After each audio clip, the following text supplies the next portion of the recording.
A very good evening to you.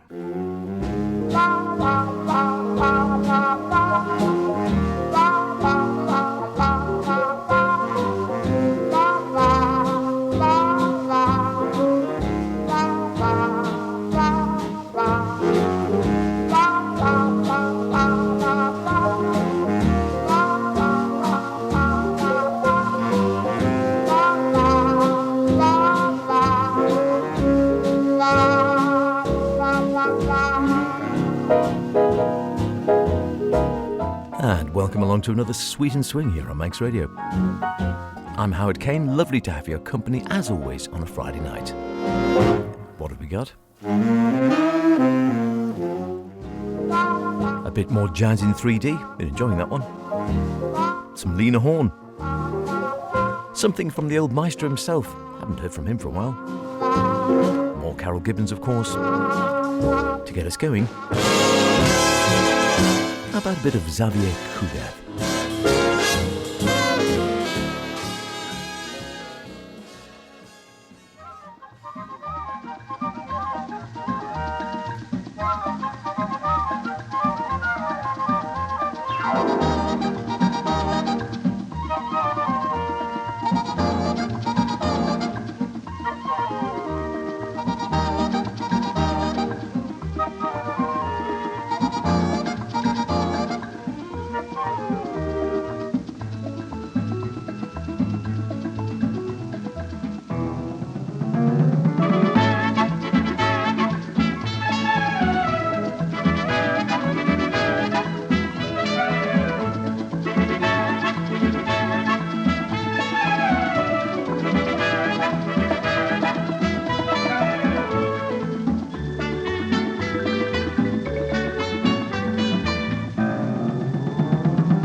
La cucaracha, running up and down the house. La cucaracha, quiet as a little mouse. Then one day the cook was baking, wondered he, what is he making? For it looked so appetizing, with the batter slowly rising. To the edge he started skipping, then he found that he was slipping in the pie so hot and blazing. Now he's just another raisin. La cucaracha, running up and down the house. La cucaracha, quiet as a little mouse. Un panadero fue a misa, no encontrando que rezar, le pidió a la Virgen pura dinerito que gastar. Un panadero fue a misa y no encontrando que rezar, le pidió a la Virgen pura dinerito que gastar. La cucaracha, ya no puede caminar, porque le faltó, porque no tiene marihuana que fumar.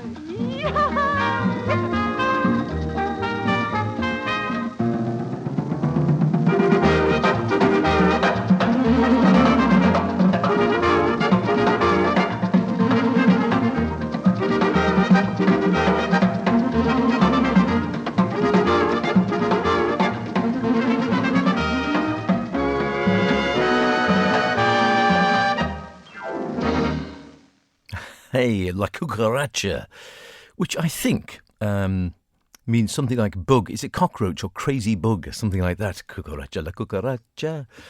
I'm assuming it's something like a cockroach or something along those lines. Why you'd want to write a cheerful rumba about a cockroach? I'm not quite too sure, but, you know, it were different times and different people. And in that case, the wonderful Xavier Cugat and his Waldorf Astoria Orchestra, with the vocal, I'm told, by just La Chata. The cat? I don't know.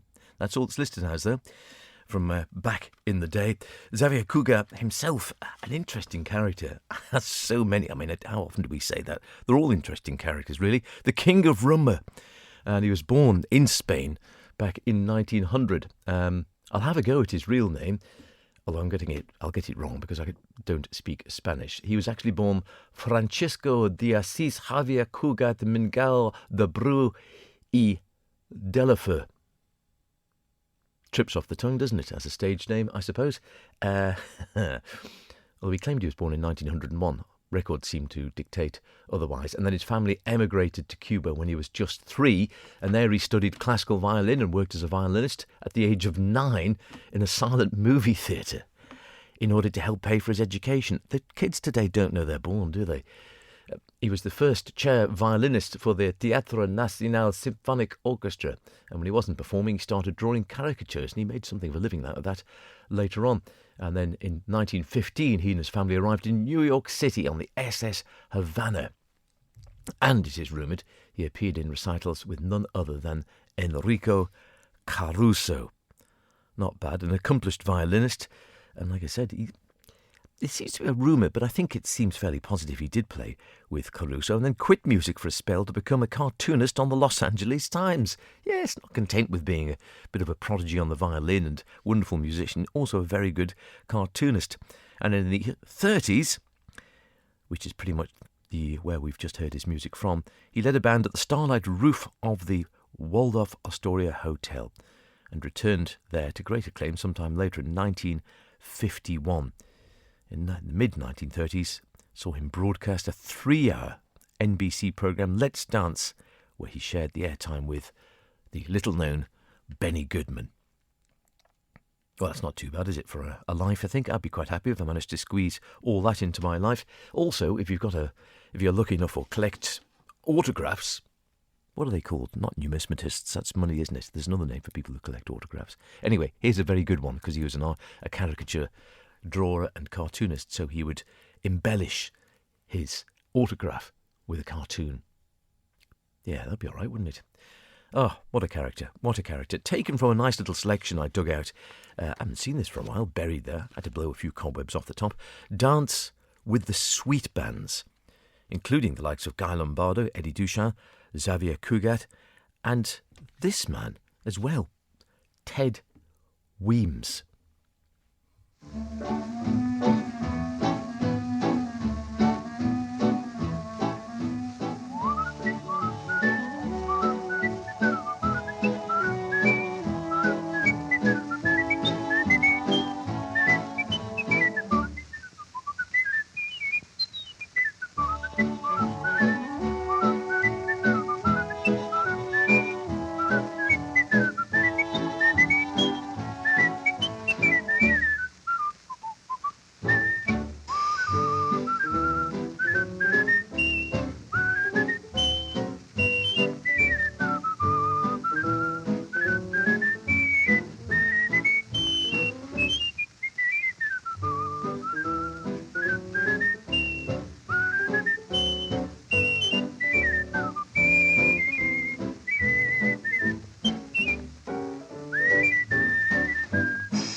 bet you've not heard Nola like that before. Don't think I have, but I have to say, top class whistling. I mean, that is classy whistling, that, isn't it? That's just not your average souffleur. Is it souffleur? Is that a whistler? I think it is, isn't it? Ted Weems with Whistling by Elmer Tanner. Yes, I don't know him either. Elmer Tanner, but tell you what, he could whistle. And whistling Nola very finely there as well. Ted Weems, another character, with his brother Art on trumpet, first recorded back in the 1920s and became really popular then on radio and various recordings. And for his... yeah, he was quite an extrovert. You probably got a hint of it there, really, something a little bit different. And then after the war, well, it all seemed to die a death, really. But then a couple of years after the war had finished, namely 1947, a D-Day in North Carolina sort of dusted off, as we do in this programme, his recordings from 1932, some of his novelty recordings of Heartaches.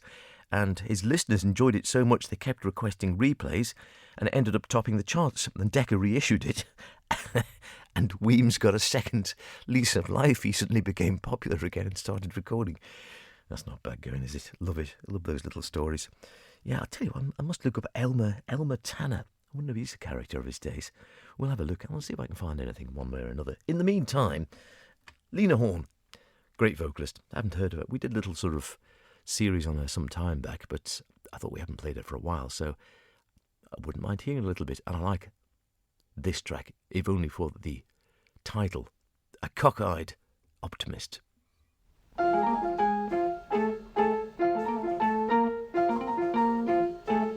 When the sky is a bright canary yellow, I forget every cloud I've ever seen. So they call me a cockeyed optimist, immature and incurably green. I have heard people rant and rave and bellow that we're done and we might as well be dead. But I'm only a cockeyed optimist, and I can't get it into my head. I hear the human race is falling on its face and hasn't very far to go. But every whippoorwill is selling me a bill and telling me it just ain't so. I could say life is just a bowl of jello and appear more intelligent and smart. But I'm stuck like a dope with a thing called hope, and I can't get it out of my heart. No, not this heart. I hear the human race is falling on its face and hasn't very far to go. But every whippoorwill is selling me a bill and telling me it just ain't so. I could say life is just a bowl of jello and appear more intelligent and smart. But I'm stuck like a dope with a thing called hope, and I can't get it out of my heart. No, not this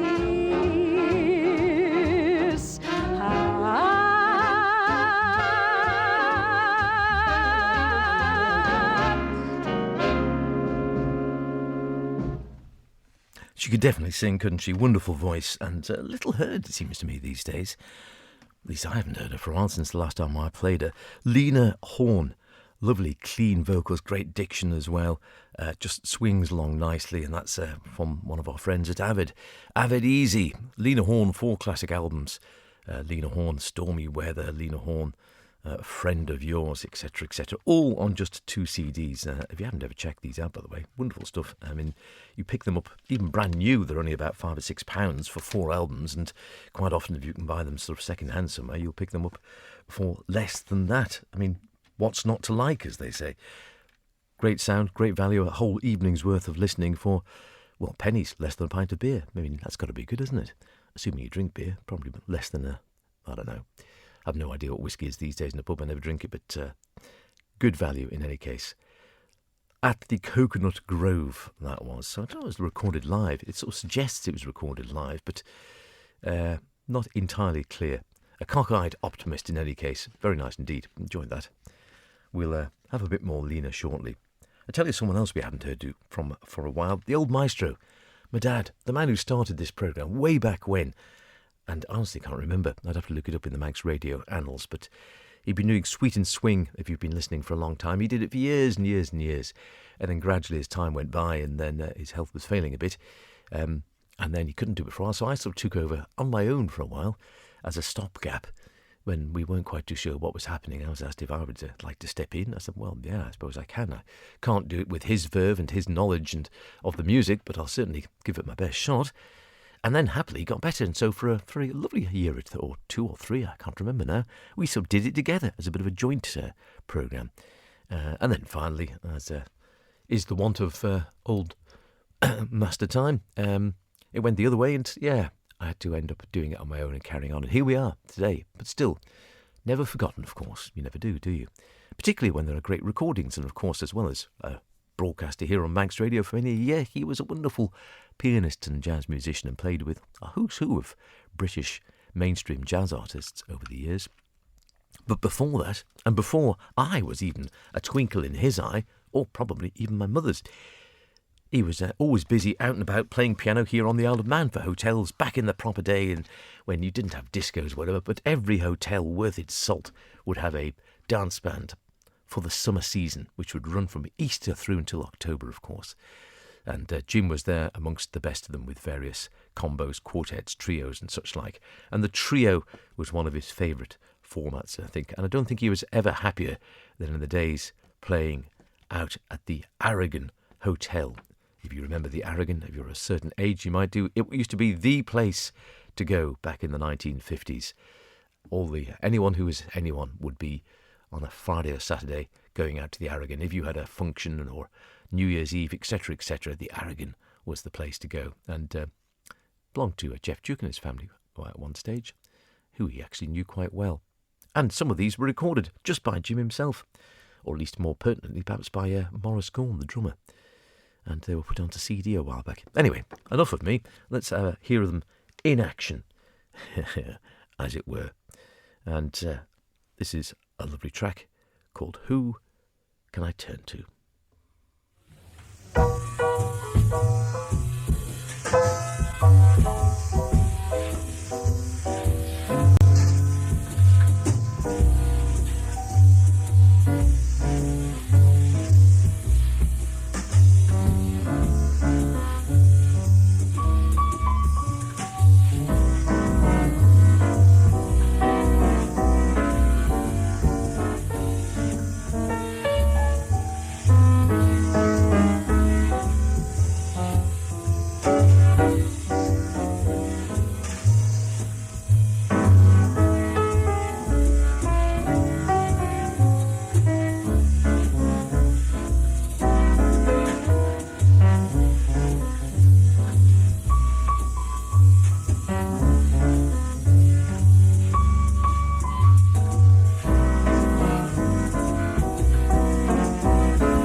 Lovely ending there. I thought a nice little twofer there, back to back with Jim and the trio at the Aragon, Saturday night at the Aragon, followed by one of his heroes, I think, musical heroes anyway, Carroll Gibbons. And I think he certainly modelled his style on Carroll Gibbons in many ways.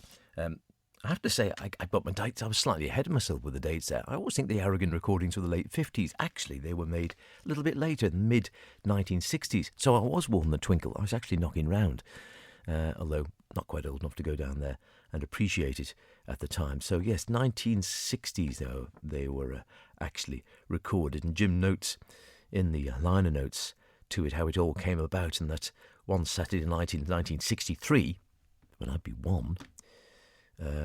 no, I wouldn't. I wouldn't actually be one. I'd be about 6 months old. How he managed a night out with Mum as well when I was only 6 months old, Lord knows. Anyway, one night in 1963, he was out with Edna at the hotel, the Aragon. He said it was a wedding party and it was really busy, but the band booked for the evening hadn't turned up. And Pat Duke, that was Jeff Duke's wife, who he'd known from earlier years, a Manx-born woman, asked me if I could help.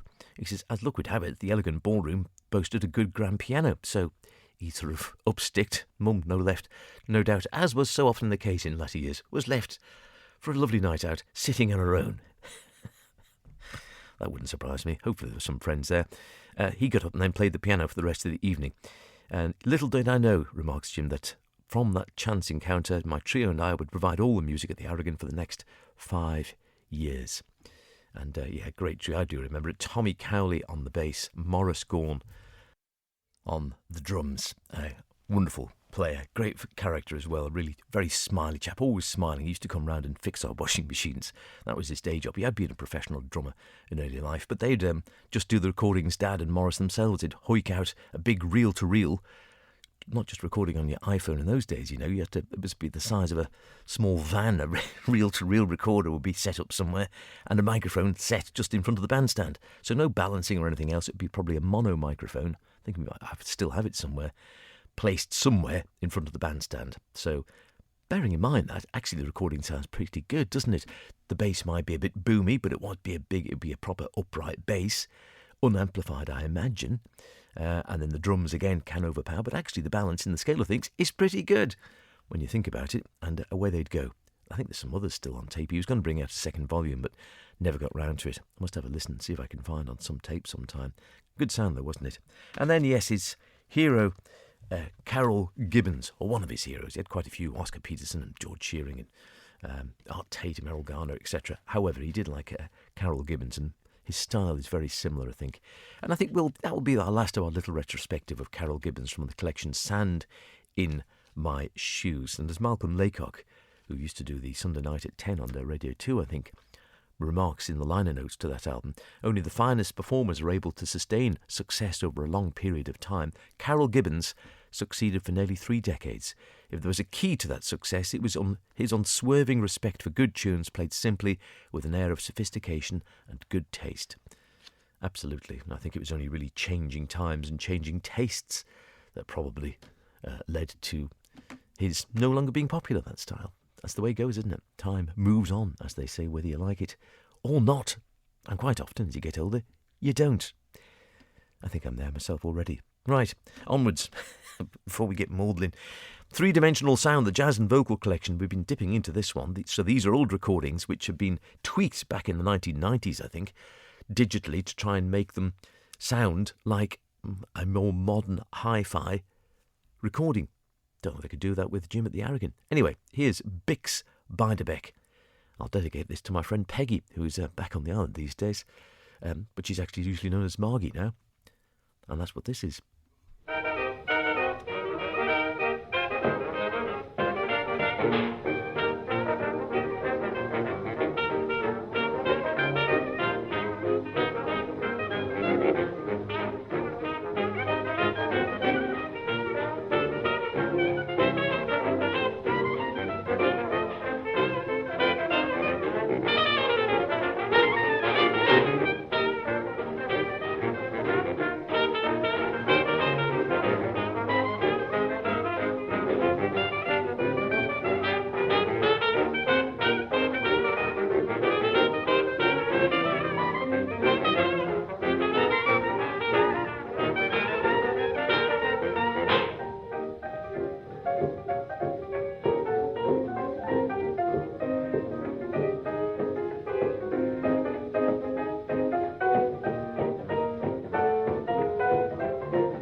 Pretty good, huh? I think it sounds pretty clean, that recording now. Margie, or Margie, take your pick. Big Spiderbeck and his gang, back in 1928. So when you think about that, almost 100 years ago, it has been cleaned up fairly well, hasn't it? Bix on a cornet, Bill Rank on trombone, Izzy Friedman clarinet, Min Liebruck on baritone sax, Roy Bargy on piano, and Lenny Hayton at the drums. And this was a best-selling side at the time, made by Bix's gang, and as you can tell, they're on good form. Very joyous sort of number, and he leads the band pretty well there, I must admit. And there are some great solo passages from the piano and clarinet, made all the more praiseworthy, as it remarks in the liner notes, by an ability to ignore the strong bangs and knockings made in the background by pianist Lenny Hayton, pressed into emergency service as a drummer.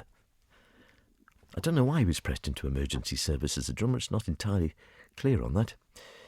Who knows? Anyway, comes out well, doesn't it? Not too badly. Speaking of which, older recordings seeing the light of day again, one way or another, I thought I'd better play you this one. If you remember a while back, it was Record Store Day, a couple of weeks back, 3 weeks back, I don't know, where we're all encouraged to support our local record store. There's only one over here, I think, Sound Records, isn't there? I can't think of any others, but they do a sterling job down there, particularly if you're into your vinyl and such like. Wonderful. And they are every year the Record Store Day, where they release all sorts of special recordings, either new releases or sometimes lots of previously unissued material for Record Store Day. And there was a host of jazz stuff. And amongst that, this Resonance Records presented Jewels in the Treasure Box, a 3-LP set of previously unreleased live club performances by the jazz piano genius who was Art Tatum.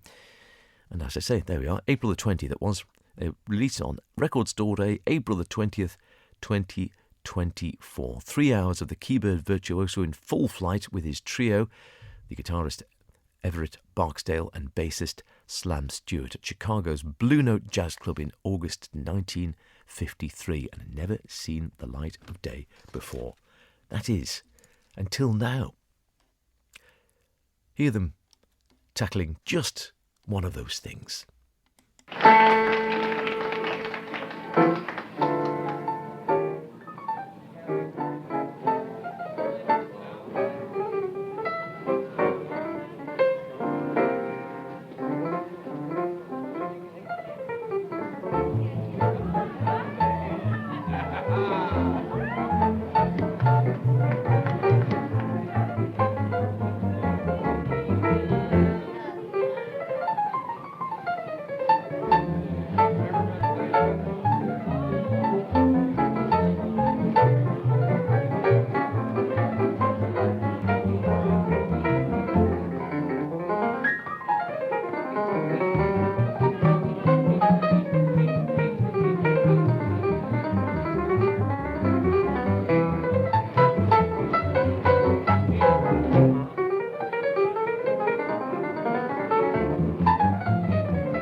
How about that, Abe? How about that?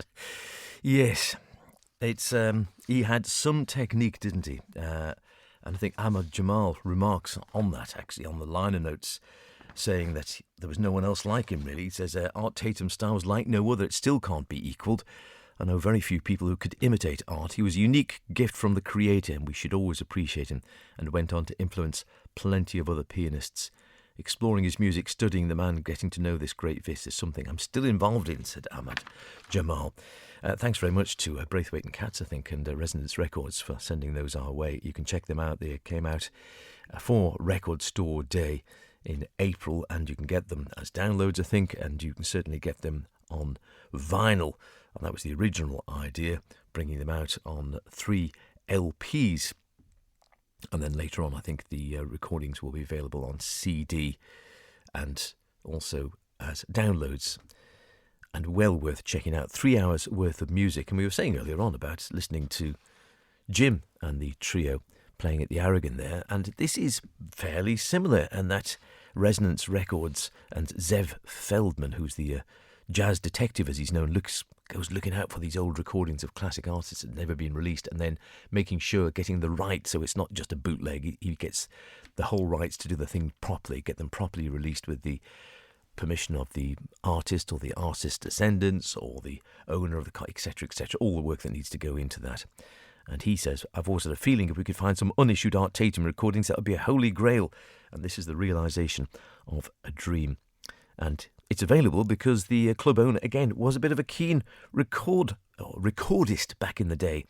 And he got in contact with the late club owner, children, Kathleen Holfance Doherty and family. And she said, we're delighted to hear these never-before-heard Art Tatum recordings from the Blue Note.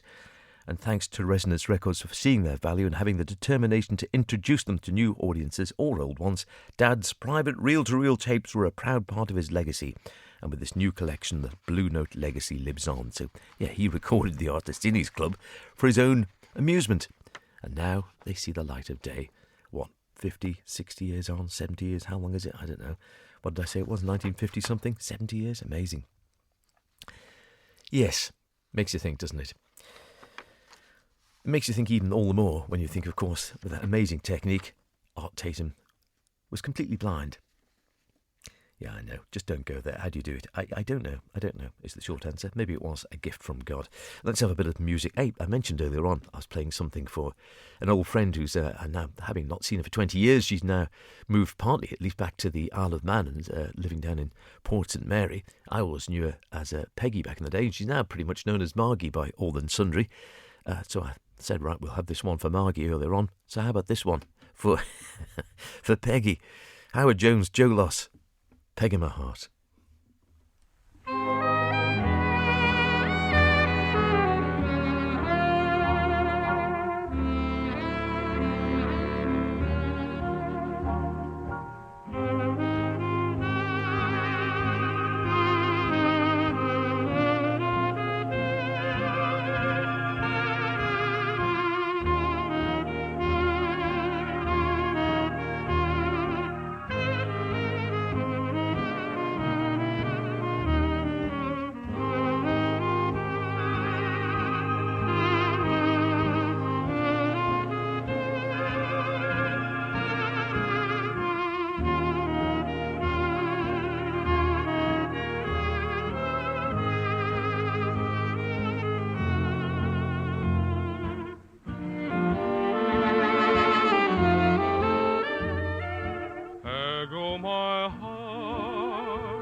it would be you.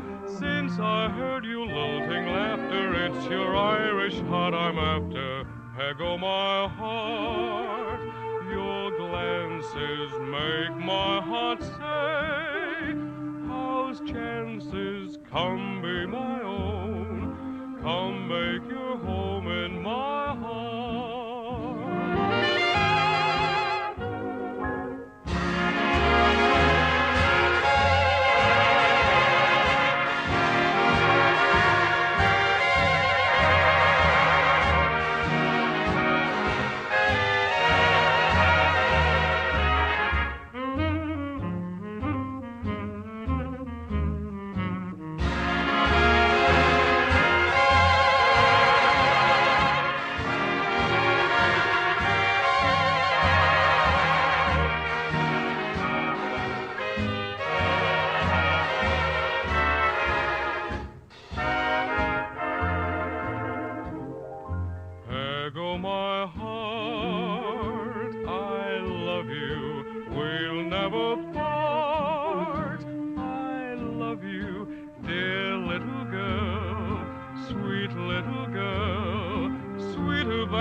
Smiles endearing, peg o' my heart, your glances with Irish heart entrances, come be my own, come make your home in my heart.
day this has been. What a rare mood I'm in. Why, it's almost like being in love. There's a smile on my face for the whole human race. Why, it's almost like being in love. All the music of life seems to be like a bell that is ringing for me. And from the way that I feel when that bell starts to peal, I would swear I was falling. I could swear I was falling. It's almost like being in love.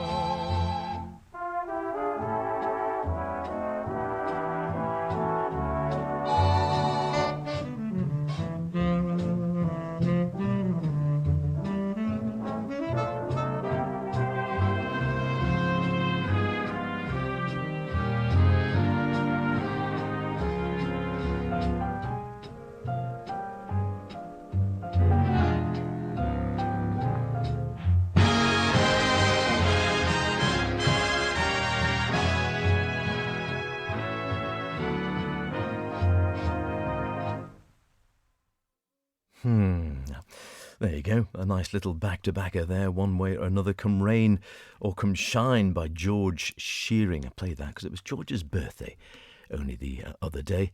No longer with us, of course, but I just heard something on Radio 3 and I thought, oh gosh, yes, George Shearing would have been a good old age if he was still with us, I think, over 100, but lovely to think about him and the music. A Peg of My Heart, of course, Howard Jones with Joe Loss, which was a hit for them at the time. I think did very well with that one. And then we just heard at the end there, it's almost like being in love. Ray Burns and Ambrose, of course. And that brings us almost up to the end of another programme, would you believe? Where does the time go?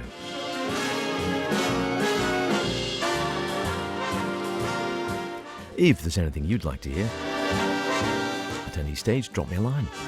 howardkane@manxradio.com is the email. Or if you prefer the old trusty snail mail, Howard Kane, Manx Radio, Broadcasting House, Douglas Head, Douglas in the Isle of Man, and that code is IM15BW. Should get there.